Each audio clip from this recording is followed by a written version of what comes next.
Okay, if you have an Artesian spa hot tub that stopped working, meaning if you press the button, jets starts making a noise from the circulation pump, but nothing happens in the pool. This is what you'll have to do. First of all, switch off power source or disconnect it. Next thing you have to do is to take the side cover off, exposing the circulation pump. And in this case, it's located under the control on this side. And as you can see, the electrical cord is right here. So it should be on this side. And you open it by unscrewing all the screws on the sides and on top and the bottom and taking this side off. I'll get back to you when that's done. Now that the side cover is off, you can see the electrical box with the motherboard and the circulation pump. And unfortunately, there are no valves to turn off the water coming into the circulation pump and out of the circulation pump, meaning I have to empty the entire hot tub from water before continuing, which sucks big time. I'll get back. I also removed the corner panel from the hot tub in order to get better access to the circulation pump. As you can see, this is the electrical cord leading to the box where the motherboard is. Next thing will be to open this and disconnect the circulation pump. Now that I loosened the top two screws, you can just take the lid off and you'll find the heater, the water leading from the circulation pump. And you can follow the cable coming in from the side to this connection up here with the red cable. That's the one we have to remove. As you can see, this cable is held by this clip, so you have to unscrew this screw here in order to loosen it. And just press these clips on the top and the bottom together and start yanking it out. There, that's it. You can always remember the red cable should be on top. And you could also take a photo so you know where it was connected from the beginning. Now that the hot tub is empty, next I'll have to loosen these connections, make sure there's no water in there, and I will do that with the help of my hands and an industrial vacuum cleaner.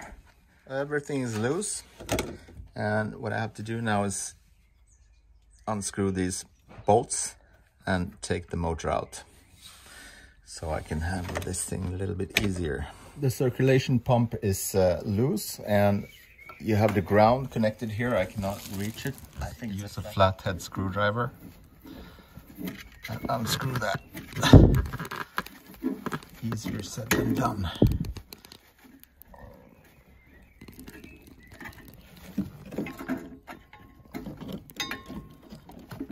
Okay, now that the ground is loose and all the 4 bolts are off, I should be able to lift this thing out with a little force.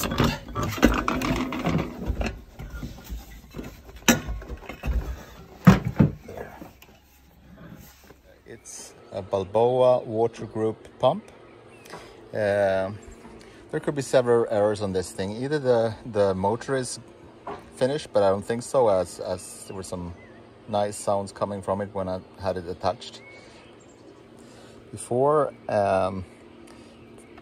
Could also be either of the capacitors under here, but they look fine. Nothing wrong with them as far as I can see. But I noticed something else. While it was still attached to the pool, I had the engine running, I saw the rod from the engine into the impeller spinning like it's supposed to. It was spinning. But when I tried to turn this thing here, if you look into the hole, that's where the impeller is.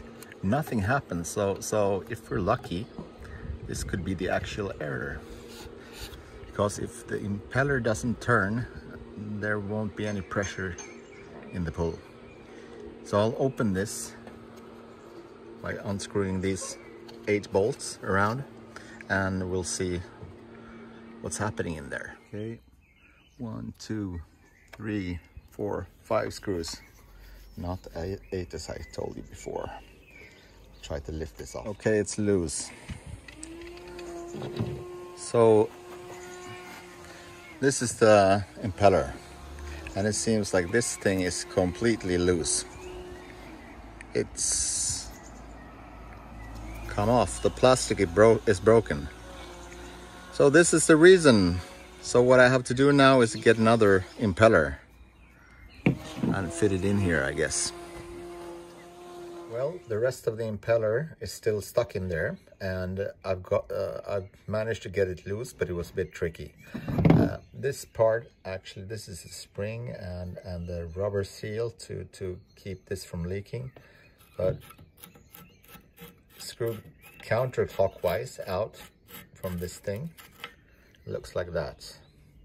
And this thing is part of the impeller. The thing is, was super hard to get it loose.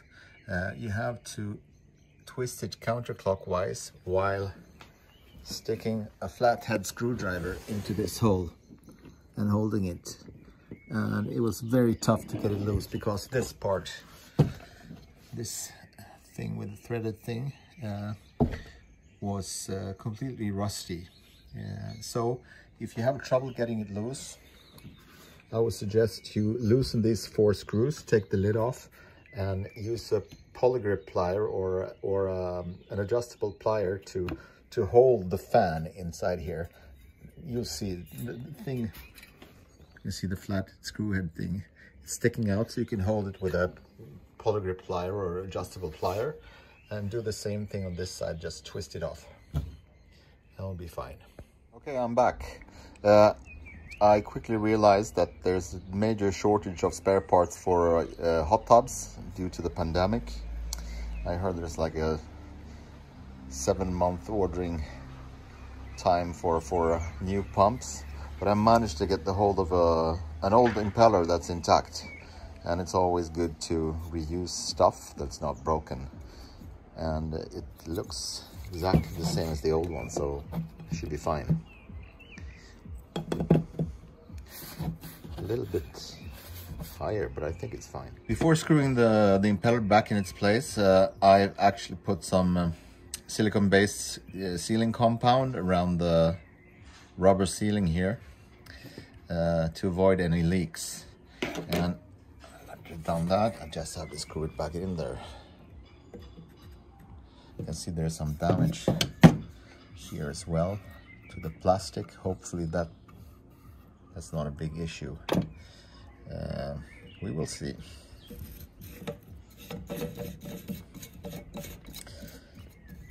And the other way around, you have to stick a flathead screwdriver in there and hold it while doing this.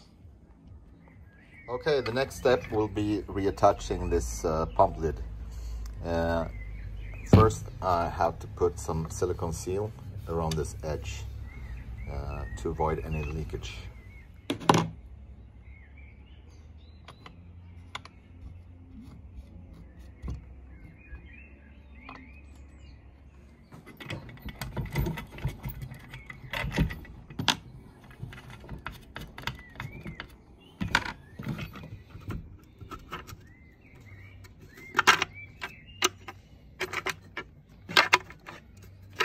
Step is to tighten the bolts and nuts on this thing, and you do it like with the bolts on your car wheels. You do it across. You start on top and then move across to the lower end down there, and then from the side over to this side. The reason you do it that way is you distribute the pressure evenly while closing it, so it's nice and tight and sealed when it closes. Very important to do that. Never start from one side and go around like that. Always go across.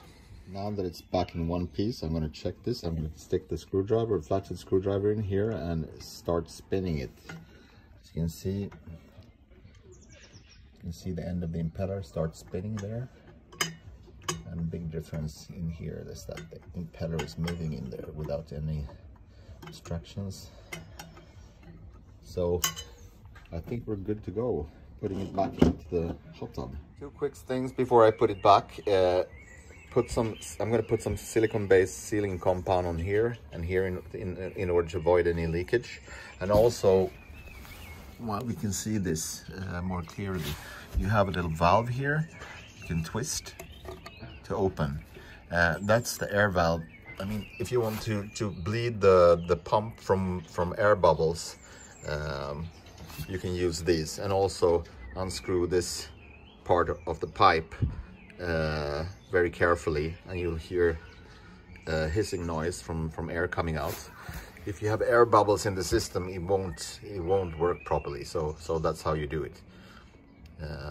I might show you when I fill the pool up if I have any problems with it. The pump is now back inside the hot tub.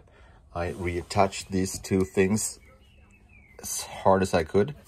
I've also put some silicone seal inside there first. The reason why I connected these first and I didn't tighten these nuts is this whole thing, the whole motor, the whole pump has to move a little bit left in order for this connection to be fitted properly. So the last thing I'll do is tighten these nuts. I've also reattached ground cable, copper ground cable here with a flat head screwdriver from the screw up here. The next thing will be to reconnect the electricity.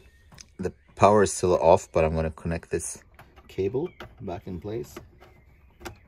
Red cable on top. I'm actually going to leave this side open because next step will be filling the pool up with water, and there's no point in closing this down before I have checked if there are any leaks. A quick reminder, when you fill up your hot tub from scratch, I'd suggest you do it through the filter housing. That way you avoid any dirt coming or getting into the pool while filling it up. The hot tub is almost full and no leaks so far. I put a piece of kitchen paper down there and it looks completely dry. What I will do now, I put the lid on the spa control system, covering all the electrics, because when I turn the electricity on and start the pump, I don't want water splashing in here. Okay guys, we've come to the moment of truth. The hot tub is full. No water leaking yet. The spa control system is closed. How to turn the electricity on. See what happens. It's gone through the starting sequence and I'm going to try to press jets. Looking good. That's what I want to see. And down up here, no leaks so far. Test this one again. That's what I want to see. I would call that success. The hot tub has been on for a good half hour and it's looking good. Look at the paper, kitchen paper below, it's completely dry. So there's no leaking whatsoever. If you have an air bubble, air pocket in here creating problems, as I told you before, this little thing here is a pump bleeder plug, and you can unscrew that to let the air out if you have problems with that. But I don't need that because everything seems to work fine. In case you guys were wondering what hot tub brand I'm working on, this is a Artesian Spa and model South Sea 729L. That's traveled all the way from Las Vegas, Nevada to Stockholm, Sweden. Okay, the hot tub is back in action and the side panel is back in its place. If you found this video helpful, please click the like button. And if you want to see more fixes in the future, consider subscribing. Thank you. Good luck.